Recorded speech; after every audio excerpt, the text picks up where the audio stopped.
this is your album, Shake It Loose. You're releasing it. Yeah. Is it a re-release or is it just the first release of something I that? mean, the humor that Doug and I have about the album is like we had our 8 fans and our lives fell apart. And, we released it to what? Like nothing happened. So that's we're, and even now as we're releasing it. But in this times where, we want to have a document, we were songwriters. We met when we were 12 at summer camp. And we started writing songs when we were 13 or 14. And we've written hundreds of songs and recorded many of them, but this is the one document of our professional albums. So just to have one document of our band Karmavores and out in the world. And some of the songs, I mean, the first song on the album is really like a beautiful telling of what's going on right now in America. It's called "Gonna Die in America," and it's a satire on American insanity and gluttony. Um, and um, so, yeah, Well, when did you first release this album to your 8 fans? uh, yeah. I don't even think we had 8 fans. Well, we made the album in 1993. We moved to California when the album was finished, 1994, and we thought, okay, we're going to put this album out when we get to California and put a band together, and moved to San Francisco. San Francisco music scene at the time was a lot of like metal jazz and like all kinds of stuff. Like we're pop songwriters. We couldn't find anybody, bass player and drummer, really to play with. And moving from Canada, like it was a very linear kind of to San Francisco, which was just this, you know, it's such a odd place back then.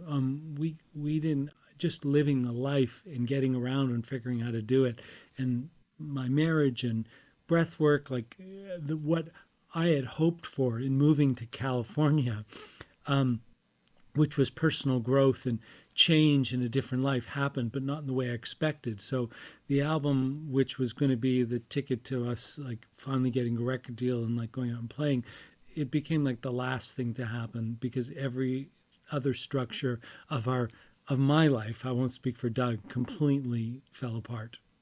My life just, I just got there and disaster began, transformation began. Well, I mean, maybe you've already said it, but it's like it's 26 years later, so why are you releasing it now? Uh, well, one, I think, what's that? I said I know you want to get to the story, but I feel like this No, piece. that is part of the story. Um, I think the songwriting and the songs and the recording, it's a great piece of music. And um, a lot of it also, my relationship with Doug, like I'm the public person, like getting him to even to agree to it took some time.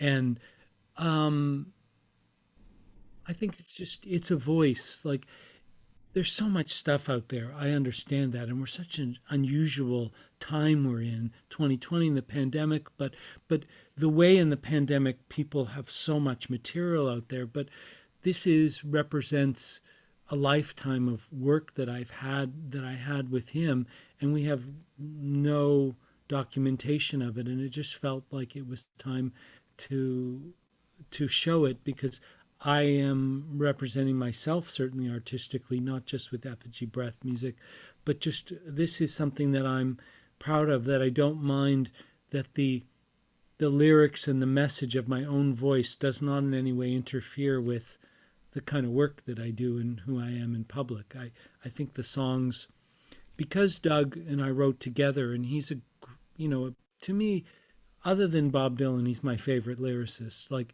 and so he wrote a lot, not a lot of the lyrics. So I wrote half of it, but I tend to write very personally, and he writes transpersonally. He writes universal types of lyrics. So, and hopefully, universal things have a lasting quality to them. So, all the songs, they don't tell my personal story in the way that a lot of songs that I wrote after or without Doug did that I don't want to sing or represent myself as. So, Well, okay, so do you want to tell the story about the. Yeah, well, I, I, a confluence of events. I moved into this building, an industrial loft, a building in Toronto. I was being willed a grand piano that I'd heard about for 25 years by an aunt who died, and I needed somewhere to live. So me and my wife at the time moved to this industrial loft place so we could put this grand piano in there. Made friends with the owner, this crazy Serbian guy who made wrought iron furniture. It was a 50,000 square foot industrial loft place. It was completely empty except for his factory. Beautiful places. So we rented this huge industrial loft space. It was an old tool shop, and the foreman sat at the top, like in the back, and that was our bedroom. And we were going to put the piano in there. We move in, and he's like, "Do you know anybody like who might want to move in?" And I was a musician in a huge community of people, and I just started filling the building with all my musician friends, and it became this enclave of really great musicians, not necessarily famous. Well, one guy got a record deal. One fellow, David Travers Smith, he produced Jane Siberry. Um, the Bare Naked Ladies lived down the street. Um, and it was a thriving creative thing, and the building was going like 24/7. And all of a sudden, the owner, he got into crack and prostitution, and you'd see him walking around in the middle of the night in his underwear. He was insane. And we were just all of a sudden told, like, you pay the rent to somebody else now, and we didn't know what was going on. So I was a very social person, if you can imagine. Invited everybody over to our apartment to talk about what are we going to do about it. We had this meeting, and the new property managers, which were the Jewish mafia, basically found out that I had held this meeting, and we didn't know what was going on. We didn't know, nobody was telling us, and they came up, roughed me up, and it was all planned. And this other guy said, "Look, you be the eyes and ears on my building.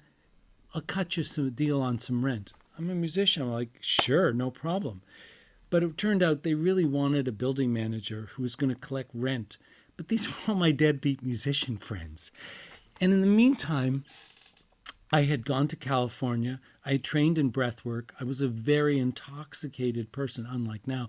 It just really like excited. And I come back and I'm a musician. I have a recording studio, but I'm very excited about the breath work. And I'm having a child. So we got $50,000 to make an album. Doug was living in Los Angeles as a struggling actor.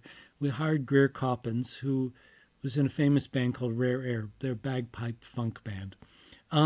Well known in their day, brilliant band, brilliant guy, too.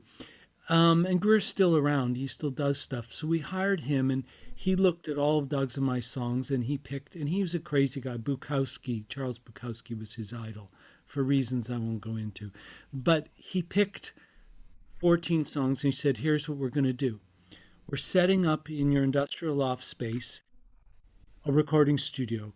We went to all the best people who had great microphones and vintage gear, and we just set up this recording studio. Picked two people to be sort of a core band.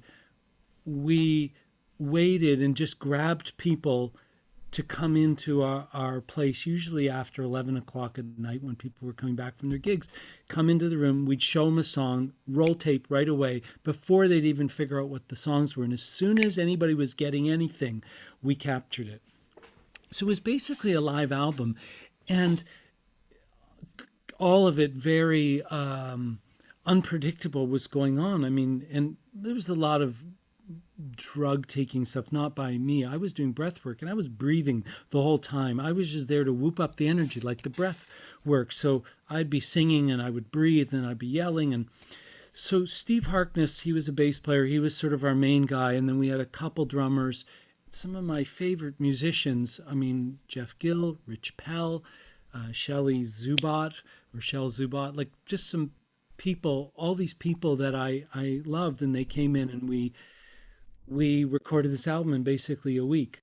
And the sound of it is kind of like breath music. It's kind of like late night music. It's really the feeling of what people felt like when they played together, and you couldn't edit music, and there's just a lot of things in there that we couldn't change but made the character of the album. And then after, I overdubbed a lot of vocals. We used different vocalists and really kind of impregnated. Doug's an actor and a storyteller, so the songs, especially "Gonna Die in America," like as an example, like they had their own position, and like carnival barkers and sexy spokesmodels, like we're putting all these voices in there. So and we finished the album, and I was I was hated in the building, like absolutely hated, because I was trying to collect rent off my friends. I'm this breathwork maniac, and I mean, and also was probably a very shitty building manager. I mean, I was like, I had had this 3,000 square foot loft for $125, and all I had to do was vacuum the halls and collect rent. But I wasn't really even doing that well, and I was so resented. And the owner of the building, this is a side story, but he was out to get me because he was delusional on crack, and he thought that I had taken the building from him. So he was walking around the building like threatening to kill me. Like they let him stay in the building even though he wasn't he because he lost his house and his wife and everything. So they just let him live in his factory, and he was just like stalking me. There were entities in this place. There was so much going on. But I just was, when I went to California, I really wanted to move there. Uh, Rebecca was 8 months pregnant during my training, and I said, "Can we just have the baby in California and live there?" And I was out of my mind. She was like, "No, I think we like, you need to come. I want to have the baby in Toronto." So, but it only took a year and a half for me to wrench our family out of Toronto, sell everything we had. She had furniture from the 1800s. Rebecca was like a Taurus moon, like really loved nice things, and I'd made her sell everything and liquidate, get on our U-Haul, move to California. And the second we got there, and also we had to find printers and people, and like we were just trying to put the band together and then press the album up. And I don't even remember what happened. That's how nothing happened. Like we pressed them up, and the three of us were living in this tiny, tiny place in the Western Addition, which is now kind of a famous place near the Fillmore Theater, Jim Jones Church. This tiny place, like the three of us and Sarisha trying to like figure out how to make a life in San Francisco, and nothing happened, and that was the end of it. And here we are, 26 years later, and you're releasing the album. And I'm become friends with some of these people in Toronto, like just in the last couple months. I think that also motivated me, like um, that, you know, some of us are still playing a lot of music, some of us not so much, but we're all now in our 50s, but everybody was insane. I think I did fine in that environment because the madness of musicians, I had a different kind of madness, more of a mystics madness, like the enlightenment, need for enlightenment or whatever. But I was one of the crazy people. Like everyone had nicknames. I forget what my nickname was.